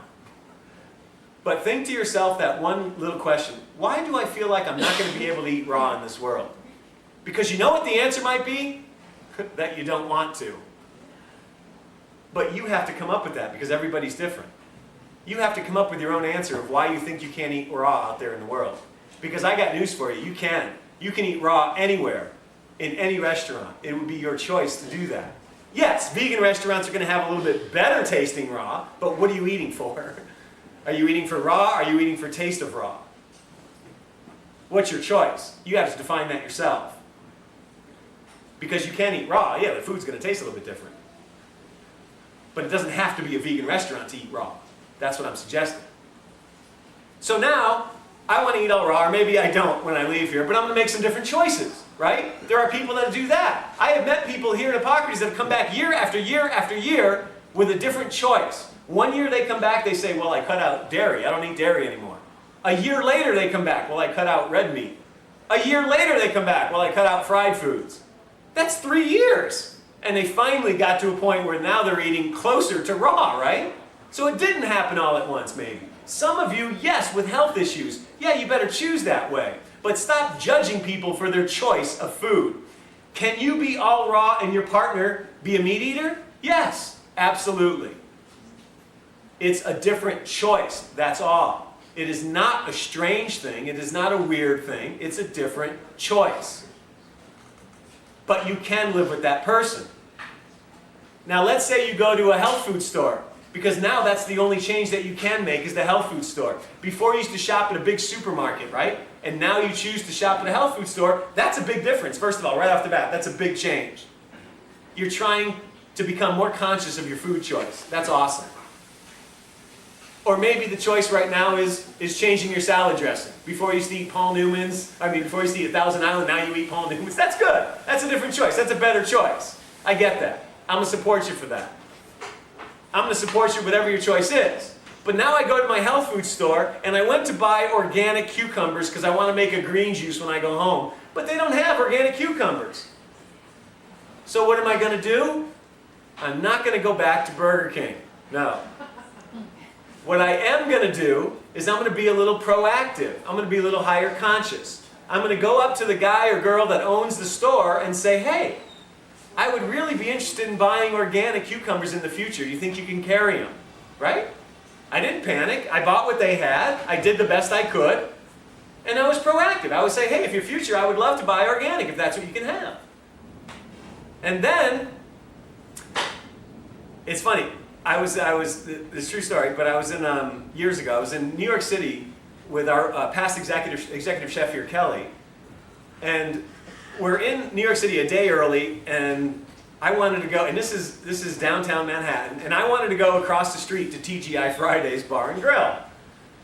And I said, Kelly, you want to come with me? Now, Kelly's all raw food. I said, do you want to come with me to TGI Fridays? She said, sure, I'll come with you. And she was always proactive when she went out to eat with me because she put an avocado in there, she put some of her own little dressing that she made, right? And I'll tell you what, any restaurant will not let you in because you have food. All you have to do is say this simple thing. My doctor told me if I don't eat this at every meal, I'm going to die. And I'll bet you the restaurant will let you in. So we go into TGI Fridays. The waiter comes over. I order what I order. We won't get into that now. We're not here to judge me. And Kelly orders a raw food plate, a salad, with no bread, no croutons, no dairy, no meat, no egg. And the waiter's kind of looking at her like, so you want me to basically bring you lettuce and some cucumbers? And Kelly's like, well, yeah, if that's all you have in the kitchen that's raw, I'll take it, that's fine. And I said, Kelly, use the raw food card. You invented it. And she's like, I don't have one. I said, okay, well, here, use mine. I don't use it. So she took the card, she gave it to this waiter, and he looks at it and it says, please don't cook my food. And on the back it says, I eat exclusively raw, living, uncooked vegan foods. This means no meat, dairy, eggs, fish, or bread. I would, however, like uncooked items of lettuce, spinach, onion, cauliflower, sprouts, bok choy, arugula, zucchini, chard, celery, broccoli, squash, herbs, bell peppers, mushrooms, avocado, beets, cabbage, radish, scallion, snow pea. Everything that I just read to you off the back of this card is in almost every kitchen out there in the world, right? In almost every restaurant, most of these things are in. But when you say salad or raw food, a lot of times they don't think outside the box. They just think lettuce and cucumbers and maybe carrots, right? So, take this with you. If you want information of how to get this card, please call Hippocrates Health Institute, 1-800-842-2125. But this is a nice little thing to have with you because now you can go anywhere and eat all raw, unconditionally without having to say anything. All you got to do is show them the card. And you know what happened in TGI Fridays in New York City? The waiter looked at it, read the back, gave it to her, 10 minutes later came back with the most unbelievable, awesome raw food plate in New York City at a bar and grill. And Kelly put some of her dressing on it, she put some avocado on it. Man, she was the happiest person in the world. So can you eat all raw anywhere? Yes. Yes, you can, absolutely. It's getting easier and easier these days to do it. It is not a strange thing to eat all raw either. It's just your choice. Ultimately, it is just your choice. Take a deep breath. Any of this making sense yet? Because we're almost done. Okay, listening, understanding, honesty. Anybody go on a cruise? What do you do on a cruise? Eat, thank you. You eat, and you eat, and you eat, and you eat, and not only do they make sure they tell you that 24 hours a day on this cruise you can have food, you can find food somewhere on the boat, but they make you eat with the same people, you know, 3 meals a day, you know that. And it was the funniest thing, because I'm on a cruise years ago, and it's the first day, it's the morning, and my girlfriend goes, let's go eat breakfast. And I'm like, I mean, I eat once a day at the end of the day, and I'm gaining weight. Don't get me wrong, I don't do anything else, I'm not active. If I ever did anything, I'd probably have to eat again. But I said, there's no way I can eat 3 times a day. She goes, would you just come with me? I said, okay. So we go down to breakfast, and I get a glass of water. Is it too early to order beer? I get a glass of water, and I'm looking at the menu, and this couple sits next to us, and they're like in their 50s. And the girls start talking to each other. So I guess the guy thinks he needs to talk to me, which, by the way, you know. But he starts talking to me, and he goes, hey, you know, what do you do for a living? And I am great at avoiding that subject. I can change the subject like that, the person's never going to know what I did. So I look at him and I'm like, I don't know what to eat. What do you having to eat? And pretty soon we're on to the next subject, and he totally forgets about what I do for a living. So I literally changed the subject for 3 meals for the last 3 days. And we're on the 3rd day, the last meal, it's dress-up night. And we're down at dinner. The girls start talking again, so he looks at me and says, hey, you know, you never answered. What do you do for a living? And I kind of smile, and I'm like, man, that's a really great tie. Where'd you get that? And he's like, well, I got it at Nordstrom's. I was shopping there the other. And I can see his wife hits him, and he goes, oh, right. No, wait, what do you do for a living? Wife tipped him off. And I kind of looked at him, I smiled, and I'm like, well, I grow grass. I work at a health institute place, you drink it, whatever. And he's interested. He's asking me questions, and I love what I do. I'm awesome. I'm going to speak about what I do because this is what I love. So we're talking and talking and talking, and all of a sudden, about, I don't know, 10, 15 minutes into the conversation, I see his wife start to cry. There was a point in my life that I can talk to anybody within 3 to 5 minutes and get you to start crying. I can't do it anymore, don't ask me. But she starts crying, and I'm like, oh, I didn't want to do that. You know, I'm sorry. And he said, no, we just lost somebody in the family of cancer, and that's why we're on this cruise, to try to kind of lighten up our moods. I'm like, oh, all right, well, it's all good. We exchanged numbers. I gave him the brochure. He was happy to find out that this place existed. He never knew. So I figured, though, on the next cruise, I'm going to nip that one in the bud right away. So I'm on my next cruise, fast forward another year later, and girlfriend wants to go down to eat. I say, okay. They start talking. The guy talks to me, and he looks at me, and he says, hey, what do you do for a living? And I go, I'm a painter. Because I don't want to bring anybody down anymore. And he looked at me and he said, where at? And I'm going, why is he asking me where? I said, West Palm Beach, Florida. I just moved to the area. He goes, get out. West Palm Beach? He said, I'm a painter, subcontractor in West Palm Beach. I probably know who you work for. I just asked for one time. And I kind of just smiled, and I had been a painter in the way past, so I changed the subject every chance I got. After 20 minutes of talking to him, he looked at me and said, listen, if the painting job that you took doesn't work out, I'm looking for a foreman. I'll pay you $20 an hour cash to start. And I'm thinking to myself, do I really like growing grass that much? $20. So, honesty is why I brought that one up. But the other reason I brought that one up is because you actually can go on a cruise and eat raw. Because I did go with Kelly one time, and she was able to eat all raw. They made her green juice, as a matter of fact. All you got to do is tell them what you want. Do you know why they keep you eating on a cruise, big picture here? Because if they keep you eating, they keep you full, right? If they keep you full, they keep you tired. They keep you lacking questions. You don't see all the crap that's going on in a boat that's not going too well. And they keep you happy, basically. Keep you full. You don't have to deal with any of your emotions. You're full all the time.